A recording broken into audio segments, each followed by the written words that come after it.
Hello बच्चों, आपका मेरे चैनल शिक्षा घर में स्वागत है। आज मैंने अपने बच्चों का थ्योरी का एग्ज़ाम लिया था, तो उसी क्वेश्चन पेपर को एक बच्चे ने सॉल्व किया है। चलिए उसको चेक करते हैं और देखते हैं कि उसने क्या किया। और ये क्वेश्चंस आपके अपकमिंग एग्ज़ाम के लिए भी बहुत इम्पोर्टेंट हैं। इनको बड़े ध्यान से देखिएगा, समझिएगा और पढ़िएगा। और प्लीज़ मेरे चैनल को लाइक, शेयर, सब्सक्राइब जरूर करिएगा। चलिए स्टार्ट करते हैं। पहला क्वेश्चन है, ट्रांसफार्मर में आंतरिक प्रदोषों को रोकने के लिए किस रिले का प्रयोग करते हैं? ऑप्शन दिया है, over current relay, induction relay, thermal relay, बुको रिले। तो बच्चों इसने इंडक्शन रिले लगाया है, ऑप्शन सही, जबकि बच्चों इसमें आंसर होगा बुकोज रिले। हम लोग बुकोज रिले का प्रयोग करते हैं। चलिए अगला क्वेश्चन देखते हैं। ट्रांसफार्मर में कौन सी हानियाँ स्थिर होती हैं? ताम हानियाँ, लौह हानियाँ, घर्षण हानियाँ, कोई नहीं। देखिए ताम हानियाँ जो होती हैं ये वाइंडिंग में होती है ट्रांसफार्मर के, और ये लोड पे डिपेंड करती हैं। आपकी जो लौह हानियाँ होती हैं ये कोर में होती हैं, और ये क्या होती है, कांस्टेंट होती हैं और स्थिर होती हैं। तो इसमें आंसर क्या होगा, लौह हानियाँ। और ट्रांसफार्मर में घर्षण हानियाँ नहीं होती हैं। चलिए अगला क्वेश्चन देखते हैं। ट्रांसफार्मर में कोर किसकी बनाई जाती है? ऑप्शन दिया है, लोहा, स्टील सिलिकॉन स्टील, नम लोहा। तो बच्चों इसमें आंसर होगा सिलिकॉन स्टील। चलिए अगला क्वेश्चन देखते हैं।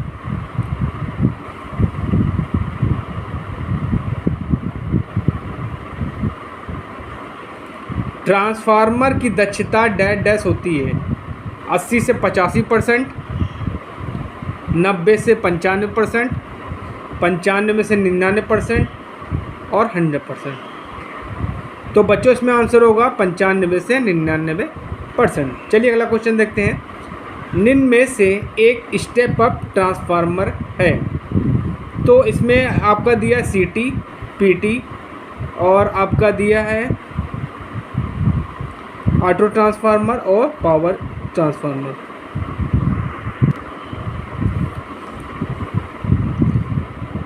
CT, PT, auto transformer, power transformer. तो बच्चों इसमें आंसर होगा CT। करंट ट्रांसफार्मर जो होता है आपका, ये स्टेप अप ट्रांसफार्मर होता है, और जो आपका पोटेंशियल ट्रांसफार्मर होता है वो स्टेप डाउन ट्रांसफार्मर होता है। चलिए अगला क्वेश्चन देखते हैं।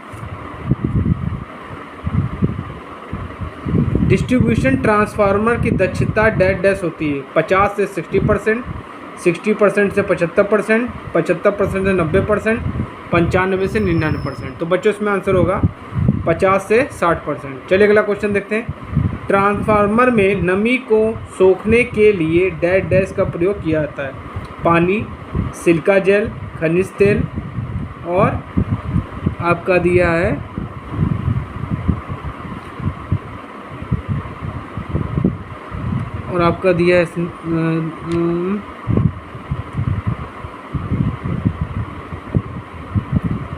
कोई नहीं। तो बच्चों इसमें आंसर होगा सिलिका। इसमें आंसर बच्चों, इसमें चौथा समझ में आया इसलिए क्या लिखा है, लेकिन इसमें आंसर बच्चों क्या होगा, सिलिका जेल होगा। सही, ठीक है। चलिए अगला क्वेश्चन देखते हैं। ट्रांसफार्मर के ओपन सर्किट टेस्ट से किस हानि को मापा जा सकता है? लौह हानियाँ, ताम हानियाँ, घर्षण हानियाँ, कोई नहीं। तो बच्चों इसमें आंसर होगा लौह हानियाँ। ओपन सर्किट टेस्ट से हम लोग लौह हानियाँ ज्ञात करते हैं, और शॉर्ट सर्किट टेस्ट से ताम हानियाँ ज्ञात करते हैं। ट्रांसफार्मर में कौन सी राशि कभी नहीं बदलती? धारा, वोल्टेज, फ्रीक्वेंसी, कोई नहीं। तो बच्चों आंसर इसमें क्या होगा, फ्रीक्वेंसी। चलिए अगला क्वेश्चन देखते हैं। ट्रांसफार्मर किस सिद्धांत पर कार्य करता है? सेल्फ इंडक्शन, म्यूचुअल इंडक्शन, ओम का नियम, जूल का नियम। तो बच्चों इसमें आंसर होगा म्यूचुअल इंडक्शन पे। चलिए अगला क्वेश्चन देखते हैं। सेमीकंडक्टर के आउटर सेल में कितने इलेक्ट्रॉन होते हैं? 4, 6, 2, 8। तो बच्चों इसमें आंसर क्या होगा, 4। चलिए अगला क्वेश्चन देखते हैं। निम्न में से किसका ताप गुणांक निगेटिव होता है? चालक का, अचालक का, अर्धचालक का, कोई नहीं। तो इसमें आंसर होगा अर्धचालक का। निम्न में से सबसे अच्छा चालक है चांदी, सोना, तांबा, एल्युमिनियम। तो इसमें आंसर होगा चांदी। चलिए अगला क्वेश्चन देखते हैं। साइमन निम्न में से किसका मात्रक है? धारा, प्रतिरोधकता, चालकता, विशिष्ट चालकता। तो बच्चों इसमें आंसर होगा चालकता। चलिए अगला क्वेश्चन देखते हैं।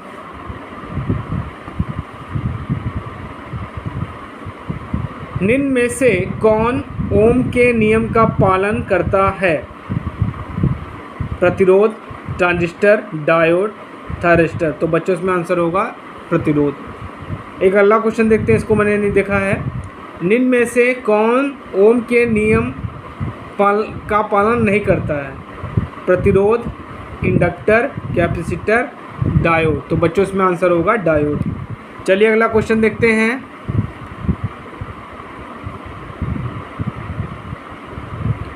निम्न में से अर्धचालक नहीं है? बोरान, जर्मेनियम, सिलिकॉन, गैलियम साइनाइट्राइट। तो इसमें आंसर होगा बोरान। चलिए अगला क्वेश्चन देखते हैं। निम्न में से ओम का नियम है? V = IR, V/R = I, V/I = R और सभी। तो बच्चों इसमें आंसर होगा सभी। चलिए अगला क्वेश्चन देखते हैं। किसी चालक का विशिष्ट प्रतिरोध निर्भर करता है? लंबाई, क्षेत्रफल, तापमान, सभी। तो बच्चों आंसर होगा इसका सभी। चलिए अगला क्वेश्चन देखते हैं।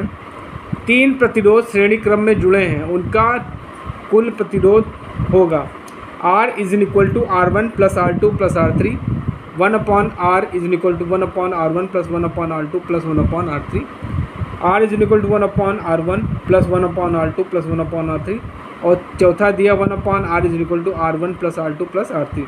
तो बच्चों इसमें पहला आंसर सही है, R = R1 + R2 + R3। चलिए अगला क्वेश्चन देखते हैं।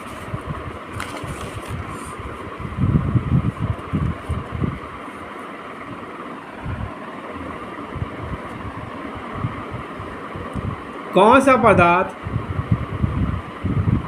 पैरामैग्नेटिक द्रव के अंतर्गत आता है? कांच, कागज, लकड़ी, एल्युमिनियम। तो बच्चों इसमें आंसर होगा एल्युमिनियम। टेस्ला का मात्रक है? फ्लक्स घनत्व, चुंबकीय वाहक बल और चुंबकीय क्षेत्र। तो बच्चों इसमें आंसर होगा चुंबकीय फ्लक्स घनत्व का ये मात्रक है। चुंबक के दोनों ध्रुवों की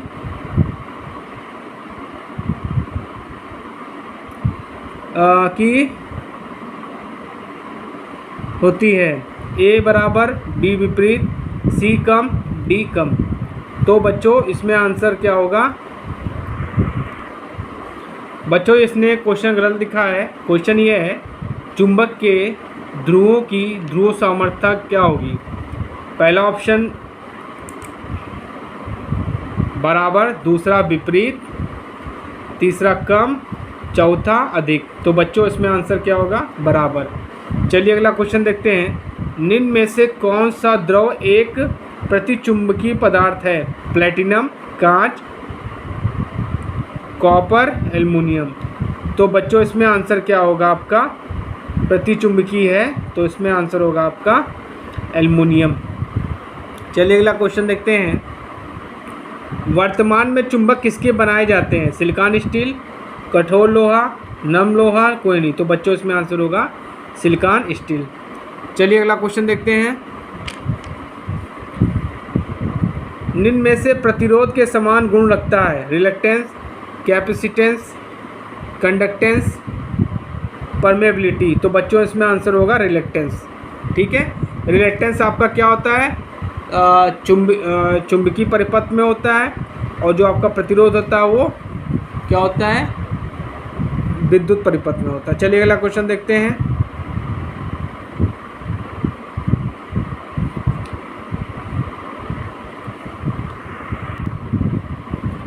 रिलक्टेंस का मात्रक होता है एम्पियर पर सेंटीमीटर स्क्वायर, वेबर पर मीटर स्क्वायर, एम्पियर टन पर वेबर, एम्पियर पर वेबर। तो बच्चों इसमें आंसर होगा एम्पियर टन वेबर। चलिए अगला क्वेश्चन देखते हैं। चुंबकीय वाहक बल का मात्रक होता है एम्पियर टन पर सेंटीमीटर स्क्वायर, वेबर पर मीटर स्क्वायर, एम्पियर टन पर वेबर और एम्पियर टन। तो बच्चों इसमें आंसर होगा एम्पियर टन। अगला क्वेश्चन देखते हैं, चुंबकीय फ्लक्स का मात्रक है ओमीटर, महो, एम्पियर टर्न, वेबर। तो बच्चों इसमें आंसर होगा वेबर। चलिए अगला क्वेश्चन देखते हैं, निम्न में से कौन सी धातु अनुचुंबकीय पदार्थ के अंतर्गत आती है? तांबा, बिस्मथ, निकिल, कोबाल्ट। तो बच्चों इसमें आंसर होगा तांबा। चलिए अगला क्वेश्चन देखते हैं, भारत में फ्रीक्वेंसी का मान होता है 60 हर्ट्ज, 50 हर्ट्ज, 70 हर्ट्ज, 100 हर्ट्ज। तो बच्चों इसमें आंसर होगा 50 हर्ट्ज। सिंगल फेज वोल्टेज का मान होता है 220 वोल्ट, 420 वोल्ट, 520 वोल्ट, 120 वोल्ट। तो इसमें आंसर होगा 220 वोल्ट। IRMS तथा IMAX के बीच संबंध होता है। IRMS equal to IMAX upon √2, IMAX upon IRMS upon √2, IRMS is equal to IMAX by 2।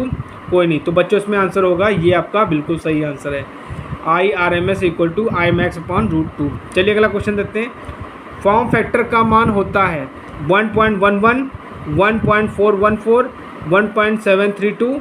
कोई नहीं। तो बच्चों इसमें आंसर क्या होगा? 1.11। चलिए अगला क्वेश्चन देखते हैं, पीक फैक्टर का मान होता है 1.11, 1.414, 1.732। कोई नहीं। तो बच्चों इसमें आंसर होगा 1.414। स्टार कनेक्शन में लाइन वोल्टेज तथा फेज वोल्टेज के बीच संबंध होता है। VL is equal to √3 VPH, VPH is equal to √3 VL, VPH is equal to VL। इनमें से कोई नहीं। तो बच्चों ये आंसर आपका सही है। क्या होगा? VL लाइन वोल्टेज जो होता है √3 टाइम्स ऑफ फेज वोल्टेज के होता है। चलिए अगला क्वेश्चन देखते हैं, डेल्टा कनेक्शन में लोड करंट तथा फेज करंट के बीच संबंध होता है। लोड करंट बराबर √3 IPH, phase current load current के बराबर, फेज करंट लोड करंट के √3 टाइम्स। कोई नहीं। तो बच्चों इसमें आंसर होगा IL is equal to √3 IPH, मतलब लोड करंट की वैल्यू फेज करंट के √3 टाइम्स होती है। चलिए अगला क्वेश्चन देखते हैं, RLC सर्किट में Z का मान होगा Z equal to √R² plus XL minus XC का होल स्क्वायर। दूसरा ऑप्शन दिया है Z equal to √R² plus XC minus XL का होल स्क्वायर। और आपको तीसरा ऑप्शन दिया है Z equal to √R plus XL minus XC। तो बच्चों इसमें आंसर पहला सही है, Z equal to R² plus XL minus XC का होल स्क्वायर। चलिए अगला क्वेश्चन देखते हैं, पावर फैक्टर का फॉर्मूला होता है R/Z, Z/R, XL/R, XC/R। तो बच्चों इसमें आंसर क्या होगा? R/Z। 3 फेज कनेक्शन में 2 फेज के बीच एंगल होता है 120 डिग्री, 180 डिग्री, 90 डिग्री, 60 डिग्री। तो बच्चों इसमें आंसर 120 डिग्री होगा। चलिए अगला क्वेश्चन देखते हैं,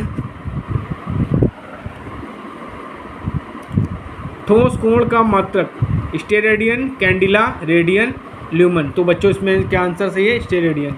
प्रकाश की तीव्रता का मात्रक होता है स्टेरेडियन, कैंडिला, रेडियन, ल्यूमन। तो बच्चों इसमें आंसर होगा कैंडिला। सोडियम वेपर लैंप की अवधि होती है 1000 घंटे, 2000 घंटे, 3000 घंटे, 6000 घंटे। तो बच्चों आंसर इसमें होगा 3000 घंटे। चलिए अगला क्वेश्चन देखते हैं, टंगस्टन का गलनांक होता है 3400 degree Celsius, 1400 degree Celsius, 3000 degree Celsius, 5000 degree Celsius. तो बच्चों इसमें आंसर होगा 3400 डिग्री सेल्सियस। अच्छा, चलिए अगला क्वेश्चन देखते हैं, लैंपों में कौन सी अक्रिय गैस प्रयोग होती है? नियान, आर्गन, नाइट्रोजन, सभी। तो बच्चों इसमें क्या होगा आंसर? आर्गन। आप आर्गन भी कर सकते हैं, नियान भी कर सकते हैं, दोनों सही हैं। चलिए अगला क्वेश्चन देखते हैं, नाइक्रोम का गलनांक होता है 3400 degree Celsius, 1400 degree Celsius, 3000 degree Celsius, 5000 degree Celsius. तो इसमें होगा 1400 डिग्री सेल्सियस। चलिए अगला क्वेश्चन देखते हैं, चोक का कार्य होता है करंट को सीमित करना, वोल्टेज सीमित करना, पावर सीमित करना। तो बच्चों इसमें आंसर होगा वोल्टेज, करंट को सीमित करता है चोक। उच्च दाब मरकरी वेपर लैंप की अंदरूनी नली में कौन सी गैस भरी हुई है? Argon, halogen, helium, nitrogen. तो बच्चों इसमें आंसर क्या होगा? आर्गन। चलिए अगला क्वेश्चन देखते हैं, ट्यूब लाइट को डीसी पर प्रयोग करने के लिए आवश्यक युक्ति है कैपेसिटर, इंडक्टर, ट्रांसफार्मर, रेजिस्टेंस। तो बच्चों इसमें आंसर होगा रेजिस्टेंस। तो बच्चों आज मैंने आपको 49 क्वेश्चन ऑब्जेक्टिव सॉल्व कराए हैं। इसी तरह मैं आपको और क्वेश्चंस ऑब्जेक्टिव पे मॉडल पेपर बनवा के सॉल्व कराता रहूँगा। आप लोग पढ़िए, बढ़िया से तैयारी करिए और प्लीज़ मेरे चैनल को लाइक शेयर सब्सक्राइब जो करिए, जिससे मैं आप लोगों के लिए और अच्छे अच्छे वीडियोस बना सकूँ। Thank you.